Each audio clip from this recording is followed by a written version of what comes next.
साल 2023 में चीन की मईशत ने काबिल ज़िक्र नई कामयाबियां हासिल की हैं और मैक्रो पॉलिसी रेगुलेशन और कंट्रोल में मुसलसल इजाफा किया गया है। 2023 में हकीकी मईशत के लिए 22 ट्रिलियन युआन से ज़ायद कर्ज फराहम किए गए, जबकि नए टैक्स और फीस में कटौती, टैक्स रिफंड और मौखर की मालियत 2.2 ट्रिलियन युआन से तजावुज़ कर गई, जिससे लोगों के बेहतर मुआश को यकीनी बनाया गया है।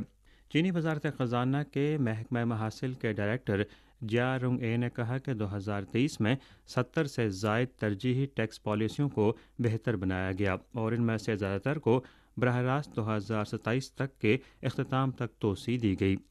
टैक्स और फीस में कमी की मुख्तलिफ पॉलिसियाँ और इकदाम मौसर रहे हैं, जिन्होंने समाजी तवक्कुआत को बेहतर बनाने, मुआशी कारकर्दगी की मजमूई बेहतरी में मदद फराहम करने और आला मेयार की मुआशी तरक्की को फ़रोग़ देने में मुस्बत किरदार अदा